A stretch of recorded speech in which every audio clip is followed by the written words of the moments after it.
Hello friends, कैसे आप सब लोग and thanks for watching my channel. दोस्तों, वीडियो शुरू करने से पहले रिक्वेस्ट है कि चैनल को प्लीज़ सब्सक्राइब कर लीजिए और साथ ही में नोटिफिकेशन का बेल भी दबा दीजिए ताकि जब भी मैं कोई नया वीडियो अपलोड करूं वो आपको नोटिफाई हो जाए।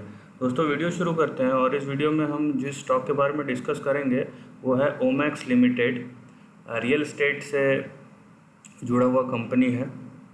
देखिए, इसको देखने का ये जो चार्ट है, नो डाउट इसको देखने का पर्सपेक्टिव जो है, आप अगर यहाँ से देखते हैं 2009 से, 2009 से 2018 तक 600% का रिटर्न दिया है। और उसके बाद जाहिर सी बात है कि जो करेक्शन आया उसके बाद रियल एस्टेट में और फाइनेंस का प्रॉब्लम शुरू हो गया। उसके बाद फिर से 37% का करेक्शन आया। ये पहला देखने का नज़रिया। दूसरा ये है कि इसका जो हाई था, ये 400 टू 2007 में 487 का, वो अभी तक आया नहीं है। अगर मैं यहाँ से ऐसे मेजर करूँ तो हमको दिखता है कि अभी तक इसका बेयर साइकिल जो ख़त्म नहीं हुआ। इसका बेयर साइकिल तभी ख़त्म होगा जो ये प्रीवियस हाई है उसको क्रॉस कर जाए, मतलब 500 के ऊपर चले जाए, तब 490 500। नाउ यहाँ पे एक चीज़ समझिए, इसका फंडामेंटल्स देखना बहुत ज़रूरी है, क्योंकि ये कंपनी में मेजॉरिटी जो स्टेक है वो प्रोमोटर के पास है, लेकिन उसका जो है अराउंड 50% प्लेस्ड है, पहला चीज़। दूसरा चीज़, इसका वैल्यूएशन बहुत ज़्यादा है, राइट। इसका पी आप चेक कीजिए, वैल्यूएशन बहुत ज़्यादा है। और उसका रीज़न क्या है? देखिए, अगर जो प्राइस टू अर्निंग है, इसको समझना इसलिए भी ज़रूरी है क्योंकि हर एक स्पेसिफिक कंपनी के लिए उसके मतलब अलग अलग होते हैं। जैसे फॉर एग्ज़ाम्पल, इस कंपनी के लिए आप अगर प्राइस टू अर्निंग्स का अगर आप फार्मूला चेक करेंगे तो उसमें दो कंपोनेंट आता है। एक है प्राइस, जो है शेयर प्राइस, और एक है ईपीएस, जो है अर्निंग पर शेयर। ठीक है। अगर आप इसको अगर अलग अलग करके देखेंगे तब आपको पता चलेगा कि प्राइस तो आपका ऊपर है, लेकिन अगर आपका अर्निंग पर शेयर कम होते जा रहा है तो जाहिर सी बात है वो इन्फ्लेटेड दिखेगा आपका प्राइस टू अर्निंग रेशियो। ये चीज़ देखना और प्रॉफिटेबिलिटी रेशियो देखना बहुत ज़रूरी है।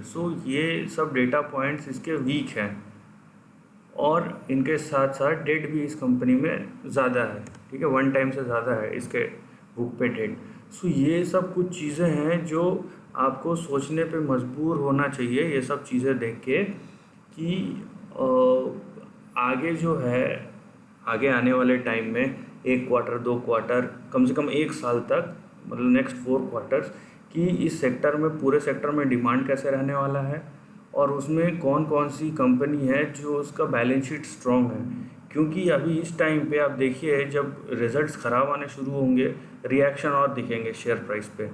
ठीक है, तो उसका शेयर प्राइस का घटना बढ़ना एक चीज़ है, लेकिन उसकी वजह से कंपनी के फंडामेंटल पे असर होना वो दूसरी चीज़ है, राइट। क्योंकि सेंटिमेंट ड्रिवन जो अगर बिजनेस एक्शन होता है कि आपका फंडिंग आना रुक गया, तो वो एक बड़ा प्रॉब्लम हो सकता है। ये सब चीज़ें जो आपको देखनी और समझनी बहुत ज़रूरी है। नाउ यहाँ पे हम चार्ट के ऊपर आते हैं। देखिए, मैं यहाँ सिंपली ये, आप देखिए यहाँ पे सपोर्ट लेवल दिखेगा। ठीक है, सिंपली आपको सपोर्ट लेवल दिखेगा। ऊपर देखिए ये, और यहाँ पे ये, राइट। मतलब आपका सपोर्ट लेवल है 146, आपका मिड रेजिस्टेंस है अराउंड 207 से लेके 220 के बीच में। और अगर ये क्रॉस कर जाता है तो ये वाला लाइन अब 300 में जाए या 400 में जाए, ये टाइम के साथ साथ 300-400 के बीच में जा सकता है, कहीं पर भी जाए। यहाँ पे टच होता है तो 295, यहाँ पे टच होता है तो 366, यहाँ पे टच होता है तो 405। लेकिन इसके साथ साथ टाइम भी स्पेंड होता है, यहाँ पे टाइम भी बढ़ते जा रहा है क्योंकि मंथली चार्ट है, राइट। ये एक चीज़ है सपोर्ट एंड रेजिस्टेंस, जो कि समझने वाली बात है। और इसका सपोर्ट जो है ये वाला 145 146 का, ये बहुत इंपॉर्टेंट है। क्योंकि कंपनी के फंडामेंटल्स वीक दिख रहे हैं यहाँ पे। अगर प्रॉब्लम होता है तो प्राइस गिरेगा। यहाँ पे ये एक जो है आपको समझ के चलना पड़ेगा। ठीक है, आपको अपना रिस्क समझना पड़ेगा यहाँ पे, क्योंकि फंडामेंटल्स वीक है और ऊपर आपका रिवॉर्ड कितना दिख रहा है। राइट। ऊपर आपका जो रिवॉर्ड कितना दिख रहा है यहाँ पे देखिए, यहाँ तक भी मैं जाता हूँ स्पीड से तो भी ये जो रिवॉर्ड दिख रहा है ना मेरे को 160% दिख रहा है। देखिए ये कोई ऑप्शंस या फ्यूचर्स का ट्रेडिंग नहीं है और हम शॉर्ट टर्म की बात नहीं कर रहे हैं। जब हम लॉन्ग टर्म पे स्टॉक के रिस्क रिवॉर्ड के बारे में बात करेंगे लॉन्ग टर्म टेक्निकल एनालिसिस में, तो कम से कम 1:5 का तो होना ही चाहिए, नहीं तो आप 5 साल वेट क्यों करेंगे, राइट। तो ये भी एक फैक्टर है जो आपको ध्यान रखना है। मैं इसीलिए इसको रिपीट कर रहा हूँ क्योंकि यहाँ फंडामेंटल्स वीक होने की वजह से नीचे आने का प्रोबेबिलिटी है, और अगर यहाँ से खिसकता है तो आप सीधा यहाँ पे 104 पे आएंगे। ठीक है, आपका जो नेक्स्ट जो टारगेट है यहाँ पे 104 एंड देन ये 68, ये दोनों लेवल्स फिर आ सकते हैं। Be cautious.